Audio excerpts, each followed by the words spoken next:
everybody, and welcome to another edition of Jays Talkin. Matt and Andrew here to bring some baseball talk from our living rooms to yours. Just a heads up, Jays Talkin is now on Spotify, so you can listen to some of your favorite episodes on Spotify and watch the videos on our YouTube channel. Make sure to click the subscribe button. Today's guest was a fifth-round pick in the 2002 draft by the Kansas City Royals and the current manager of the Dunedin Blue Jays, Donnie Murphy. Donnie, how are you doing today, sir? Doing great. Yeah, thanks for having me, guys. Thanks for being here. What's been going on during quarantine? How you been staying busy during quarantine? Just like everybody else, man. I'm still doing stuff, that we have to do with the Blue Jays, check-ins, just making sure that I'm ready for whatever may happen. Just trying to stay occupied and not try to stay bored right now. That's basically it. It's weird times right now. So you were born in Lakewood, California. When did you first start playing baseball? I would say 5 or 6. It was a lot of stuff with my dad at first, and then kind of I think once T-ball started happening, got in the league, and I moved a couple different places from then, and I actually missed a couple of years of Little League at one point just by moving because we actually moved late and I couldn't enroll in the league in time. So ever since I was in T-ball and that time just all the way through Juco, then got drafted, and so it's been a long time. Who were some of your favorite players growing up when you first started playing ball? Oh man, it was all middle infielders. Being an infielder, I was always biased, towards who I gravitated towards. It was Ozzie Smith, Roberto Alomar. Obviously, it's pretty cool getting to know him now. Omar Vizquel. So those are the top 3 right there. But watching them play back in the day, it was a treat. All 3 of those guys were just sensational, so fluent on the diamond, man, and they could, Ozzie with the flips. Omar Vizquel was just outrageous watching him, and when he was playing with Robbie during the '90s there in Cleveland, that was a really fun 6'4" to watch all the time, man. Yeah, I mean, imagine being a pitcher on that team. It's like if you don't have confidence throwing every pitch, knowing that. You have those 2 behind you, man. You might as well go find another profession because they make your job easy. So you attended Riverside Pauley High School. You said you were a middle infielder. What other positions did you play in high school? Well, when I was a freshman, I made the varsity team, but I played center field, something that I never played before. So that was just seeing the angle. That was a little different, just seeing the angle of the ball off the bat and how much time I had. You tend to get bored out there because you're just so far away from the game. So that was different. And then I ended up transferring. I just played shortstop the next 3 years, and I ended up being our closer my senior year too. Were you a good pitcher? Or? I was a good thrower. I was not so much pitcher, yeah. So you went the Juco route, and you went to Orange Coast College in California. Was that something that you always wanted to go the Juco route, or were you looking at the D1 level as well, or what other offers did you have in college? Long Beach State was like my first choice. Senior year, got a little bit of senioritis at times, and for me personally, I wasn't like a big hey, let's go to a university type guy. I think it was more I was so excited to stay local and go to a 4-year. But then after a while, I started thinking about it. I was like, I want to go to a Juco. I want to be able to go play after a year or 2, hopefully get drafted. I knew that Orange County had a lot of scouts, a lot of exposure. So I ended up going that route, picked a great Juco to go to. There was tons of exposure in that area. And it ended up working out after 1 year and got drafted the 5th round after my freshman year. How much does that Juco grind help prepare you for the pro ball level? It does. I mean, you have to work. Not only are you working on the field, I mean, you're taking care of the field. Now I take that for granted a little bit now. It's just because everything's done for us. Now, you go talk to them and they got it ready for you. And back in the day, it's like I'm riding the lawnmower one day, next week I'm raking the baselines, So it was a great appreciation back in the day of how hard you had to work to get where you wanted to get. Are you pulling tarp in college? We didn't have a tarp. You hear the rain. You're playing or you rained out. That's all it was. So talk us through draft day. What were the emotions you were feeling when you got the call from the Royals? I got a funny story about this one. So that's back when everything was internet based. It wasn't like on TV. It wasn't, I forgot how the process even went. I got a phone call from my travel ball coach, and he goes, "Hey, congratulations." And I said, "Okay, on what?" And he goes, "Oh, you just got drafted." I said, "Okay, what round?" And he goes, "Fifth." I was like, "Oh, that's good to know." And then about an hour later, I got a phone call from the actual team. So luckily, my travel ball coach was actually on the internet and listening at the time when it happened, because me and my dad didn't have internet at the time because we were living in an apartment in Anaheim, and he didn't deem it very important at the time to have a computer and internet. So I had to get the phone call from a travel ball coach. It was pretty funny to find out that way. That's great. What do you think the biggest misconception that people may have about the minor leagues without being actually inside of it? I think the biggest thing is what I hear all the time is I think everybody thinks that every baseball player is a millionaire. I think what they don't understand is how much they go through and the lack of money that they get. So it's like it's pure dedication. You know what I mean? You're putting so much out there. It's like you either got to stick to it and hope you make it, and then hopefully the money comes on later down the line when you put in all the work, or you got to start making a choice when you get to a certain point. It's like, hey, you know, if I haven't finished school, do I go back to school and actually make a living that way? Or, you know, I just don't think people understand how much mental and the physical dedication these kids have to go through to even reach their dreams, you know. And sometimes you see people call it quits before you think they could, but you understand it because, you know, you got to make a living. You know, some people start having families, you know, grinding it out for $2,400 before taxes can be a little much at times, and you got to realize that I got to provide for my family in the future, and this might be the time I have to do that. 2004 was a big year for you. Mm-hmm. How was that jump? Not many people do it from high A straight to the major leagues playing with the Royals. It's I don't even know how to explain that one. That we just lost a high A championship. You know, you're on the emotion of like, dang, we just got crushed. We just lost a championship. Getting called into the office and say you're meeting the team in Cleveland thinking it's a joke because you're like, there's no way that I should be going to Cleveland. And then going and facing CC Sabathia in his younger prime years, you know, it's like right away, or Cliff Lee, seeing 3 tiers stadium and 40,000. I mean, I was scared. Like, I'm not kidding. Like, I don't even know how I was even able to walk to the batter's box my first at bat. I was shaking so bad. Yeah, you mentioned it. You actually debuted against Cliff Lee. What was that day like? That was when Cliff Lee wasn't Cliff Lee that we all know. So it felt like a normal two-seam lefty. It wasn't until the next time I faced the guy that I realized that this guy is unbelievable. But I knew his name. He wasn't a household name then, but it didn't matter who I faced. I just knew they were a big leaguer. And I was a high A baseball player, and I was scared. It didn't matter if it was somebody else that threw 85 miles an hour. I knew they were a big leaguer, and I was so intimidated that first day or so. Was there a lot of help from the Kansas City Royals team, and a lot of the players have your back? Any players take you under your wing and show you the way and kind of calm you down a little bit? I mean, I was lucky enough to come up with Mike Sweeney when he was there. One of the best guys that I've ever been fortunate to meet in the game of baseball. Instantly took me under, treated me like a brother. You know, it was that kind of like a father figure on that team to me. He taught me the ways, because I think what happens nowadays is that people expect you to know what to do when you get there, and that's not always the case. And so he showed me the ropes, made it easier on me. You know, I got lucky enough to have 2.5, 3 weeks that first year, so it kind of calmed me down a little bit. But it was nice for him to show me the way, like that first year going into the next call-up, so it was easier transition the next time I got called up. Your first home run came off of CC Sabathia, big-time pitcher. Do you remember the at-bat? Do you remember what was going through your mind when you hit it?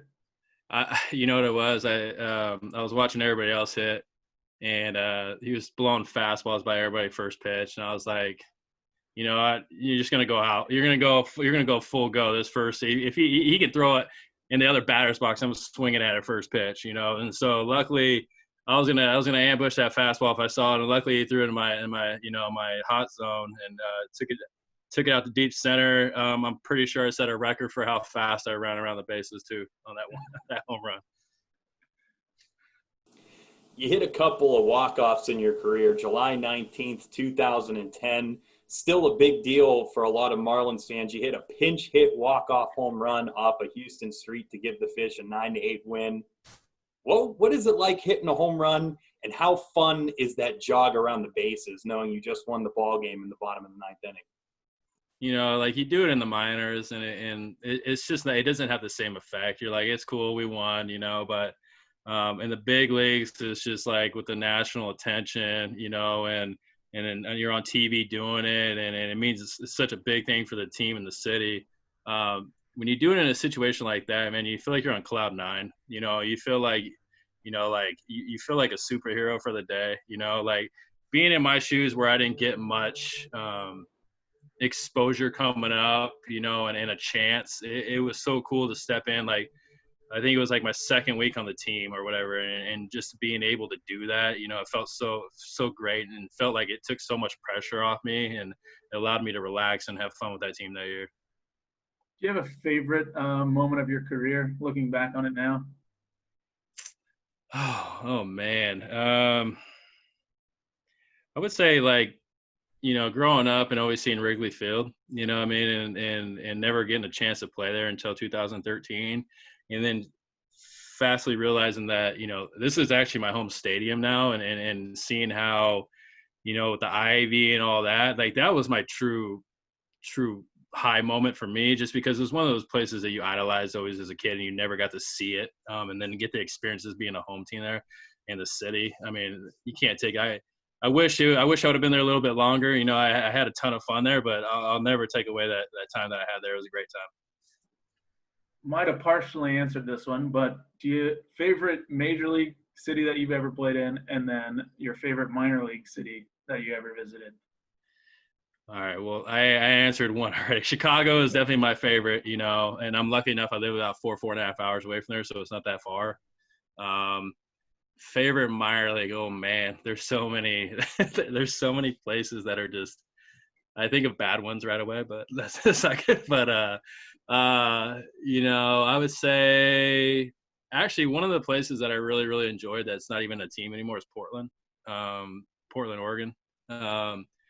Just how it was a stadium that's sunken in the middle of downtown. It was a turf. Now it's just the soccer team plays there. I actually like that city in general. I just like the vibe that the whole city brings out. That was the one place I really missed. That was kind of upset when they got rid of. But I would say that is probably one of my top 2 or 3 places. But there's so many good places in the minor leagues that you just enjoy in different aspects, like what they bring. How big of a jump is it truly from AAA to the major leagues for any big leaguer? And then what do you think the biggest jump is across the minor league levels? I would say the difference between AAA and the big leagues is consistency. Yeah, I mean, the guys have better stuff, but they execute at a more consistent basis. Scouting reports, everything's out there on you. You know what I mean? That's why they always say once they get that book on you, you got to start making adjustments yourself. But early on, it's like when they don't have anything on you, it feels like you can hang. And then once they start getting more on you, you can tell, like, hey, you guys execute and they know you. And so you got to start making more consistent adjustments yourself. It's a game of chess. As in the AAA, if you're better than the pitcher, you're most likely going to win that matchup. When the big leagues, it's just, you know, it's day to day. Like they either have it and they're executing at a high pace, or they don't, and that's when you can get them. And then when it comes to the biggest jump for me, I would say high to AA. I think that separates like the men from the boys a little bit. I think when you're in high a little bit, you start seeing the guys that are still trying to throw a little bit. They're not really pitching. They have stuff, but it's still like not executing the command of the strike zone as much. As in when you get the AA, you start seeing that shift of, if you're a legitimate pitching prospect, like you're going to dominate AA still, but if you still have your holes, you're going to get exposed a little bit. It's the same with hitting too. You know, you can get away with stuff in high that you can't get away with in AA. And you start to see that a little bit. And then the cool thing about that is you start to see guys, you can see it spinning in their head a little bit, like, okay, I got to start thinking a little bit different. I got to start figuring these things out. if I want to continue and progress as I move up this ladder. On August 22nd, 2013, in the ninth inning, you hit a 2-run home run off of Steven Strasburg and actually hit it over Bryce Harper's head into the bleachers and left at Wrigley. Strauss looked like he threw you a breaking ball. How electric is a Steven Strasburg fastball when it's coming to you?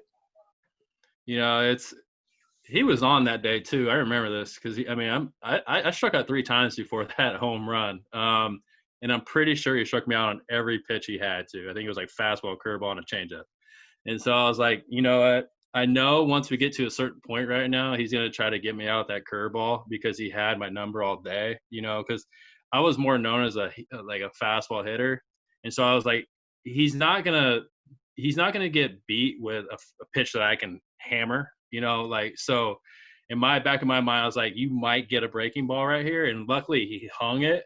Got that little Chicago breeze out the left a little bit because I hit that thing a mile high, and you know, on most parts that's not going out. But I think the worst part about it is I tied it, and it was travel day, and we ended up playing 5 more innings, and we lost. So it's like I just delayed our flight, and we got in somewhere late. That's all I did. Yeah. You faced Strauss. Who are a couple other some of the players or some of the pitchers that were the toughest for you? Some of the toughest competitors for you to face. Felix Hernandez was always a difficult one. If you look at my numbers, they weren't that bad against him, but it always felt like it was like a super grind at bat against him. He was one of those guys where you can go, like if I face like a Verlander, for some reason I saw Verlander really good. But then you go face Felix and his fastball, slider, and changeup, they all look the same to me. And so it's just like, if I'm not picking it up right out of hand, I had no shot that day off him.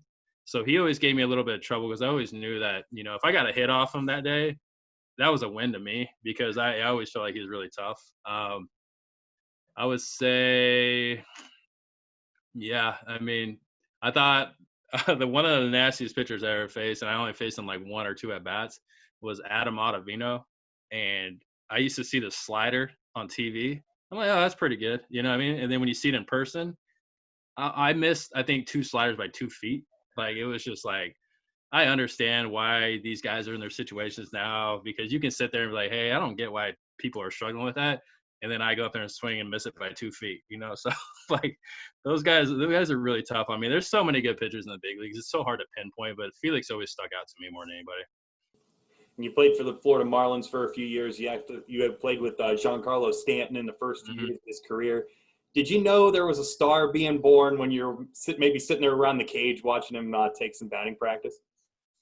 I think when I played with him, he was so raw still. Like, I don't think he started playing until like halfway through high school, you know? So like him still learning and actually understanding, and I mean, was still like, you can see it was evident that he was still growing. And that was the scary part because you're like, look what he's doing right now, and he's still learning, you know? And so watch it. I almost got mad at my manager sometimes when they would bat me right behind him, because like, I'm like, this guy's hitting the ball 480 feet, and then you got me right after him. So it's like, you guys are just, this isn't fair, you know? But it was really cool seeing him grow. I mean, he's changed the way he looks at the plate. It seemed like every year since, and he's gotten comfortable where he's at now. It just sucks that he's been getting hurt a lot lately, so you never really see the true ability that he actually has lately. How did you come to working with the Blue Jays? You played for a few teams during your career, but never the Blue Jays. How did it come about to getting your coaching career started? Actually, so Steve Springer was like our mental hitting guy when I first got here, and he was actually my agent when I got drafted. And so when I was trying to get into it, in all honesty, I thought like getting into coaching was going to be a piece of cake, but you soon realized that it was kind of difficult, and it was more about like who you know a little bit. And so I got lucky, reached out to him, and the Blue Jays happened to have a couple of hitting coach positions open. And so it all worked out. Yeah, I definitely had no other relationships here with maybe a couple of guys that I played against or they coached against me. But besides Steve, I had no other connections here. What's that transition like from going from a player to a coach? Oh, man. Like, I think the first year is like you have your player mentality, and like you're so used to like getting fired up over things. And so like, if you take that into like coaching, it's good and bad, because there are times when the players need that from you. And there's other times when it comes out and it almost looks like you're kind of showing them up a little bit. So it's so hard to flip off that switch a little bit. But like, once you get more comfortable and being able to understand, like for me, it was just like, I don't have to bat 4 or 5 times a game anymore. You know what I mean? And so like being able to go out there and work with the guys and see them progress, I think that was the coolest thing for me as a coach. You know, because I'm not doing it anymore. Like I'm there for them now. We're grinding it out every day. And so it's rewarding when you see your players get better and start moving up the ladder. And I've been fortunate enough where I've had a couple of guys get to the big leagues now. It's not because of me. It's just pure talent, you know what I mean? But it's so cool to see those guys that sometimes people overlook and just see them get better and stick around and just consistently move up as they go. Hopefully we can see you as the manager at some point in Dunedin soon enough. But what do you think is going to be that biggest change for you going from a hitting coach to being the manager of the team? I would say it's just like overseeing everything, just being a part of things. I'm not used to dealing with pitching, you know what I mean? So like getting to know the staff, getting to think on that level of how, you know, running a bullpen. That was one of the first things that always popped in my mind was like, all right, you never done this before. How can you learn to get better at this and trust where you're not always relying on your pitching coach? Like, yeah, you and your pitching coach are probably gonna have the closest relationship on the team, but at the same time, you're the manager, and like if you want to make a move, you got to make a move. But knowing when to make that right move and what makes sense, I think that's the biggest challenge for me right now. And I think just being able to, you know, be closer to staff and the players and create a culture that everybody wants to get better at, everybody wants to enjoy, you know, like that's the one thing I've been thinking about during this whole time right now when we've been home is what can I do to create a culture and a clubhouse that is inviting, that everybody wants to get better at and win, you know? And so that's a lot of conversations we've been having this whole time. The system is filled with young talent from top to bottom. Who's some of the young talent maybe under the radar in the Blue Jays system that fans could keep an eye out for? Are you talking about like possibly with us or in the system in general? Just in the system in general. Yeah, I mean, it's so hard to, you know, I'm still learning, guys, because like when I was in AA, like you get so separated from like the GCLs and like the Vancouvers a little bit because like you're so caught up in what you're doing. But I think like the one guy that I'm really excited to see is obviously Groshans. You know what I mean? Like he didn't really get to play last year. He got hurt early, you know, and you know, just watching him progress and how hungry he is through this whole thing. And I'm really excited to see how he progresses. I want to see Gabby Moreno play really bad.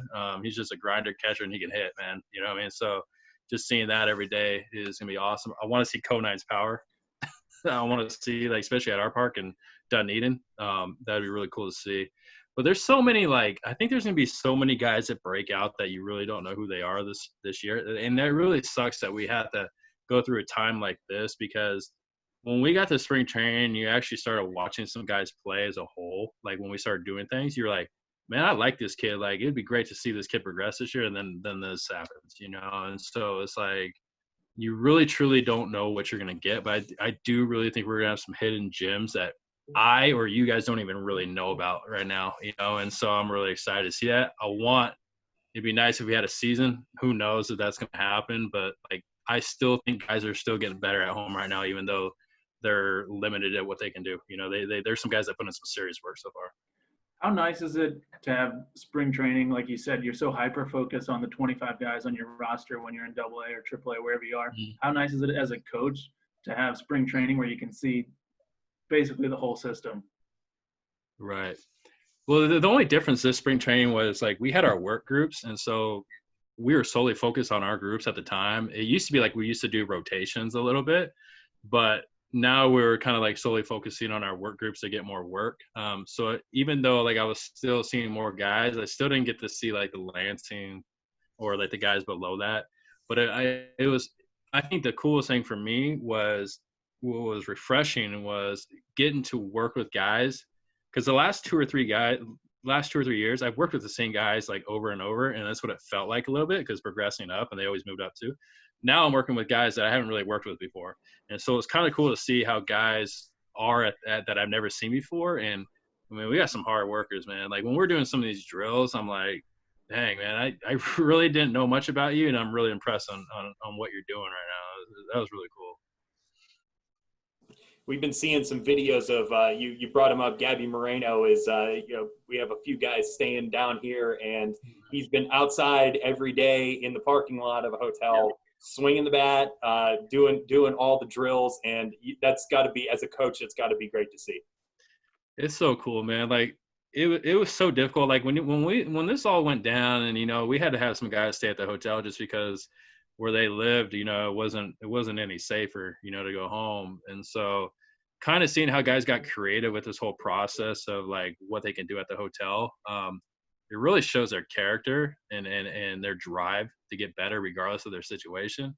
Like, and I think that's the biggest thing right now is that we're working on things they can do at the hotel, like coming up with drills, coming up with different things that that they're still, even though it doesn't seem like much, but they're going to get better doing them, what I mean? And when I get video, like Otto Lopez sent me him doing some footwork stuff in his living room, what I mean? Like just seeing stuff like that, I'm just like, man, they're taking a tough situation and making the best of it right now. And they're truly, even though this guy is like literally in a 10 by 10 room, like he's getting better, and so it's really cool seeing those things, because some people can just sit at home right now and be, dwelling over like not being able to play right now. But like, I'd say like 90 to 95% of these guys are taking advantage of what they got right now. I want to say thank you, Donnie, for sitting down with us and talking some baseball with us today. Anything you'd like to say to our fans out there? No, man, just continue to stay safe. Like I think the biggest thing is like we want to be there with you guys. We want to play. I think the biggest thing is just making sure we do everything we can so we can allow ourselves to get back on the field. It's definitely tough times and uncertain times, but as long as we do what we can, and take care of it, we'll get out there and we all enjoy this together again and play some baseball. Thanks, Donnie, and thank you, fans, for tuning in to another edition of Jays Talkin. Matt, Andrew, and Dunedin Blue Jays manager Donnie Murphy signing off. No, I appreciate it, guys. Thank you.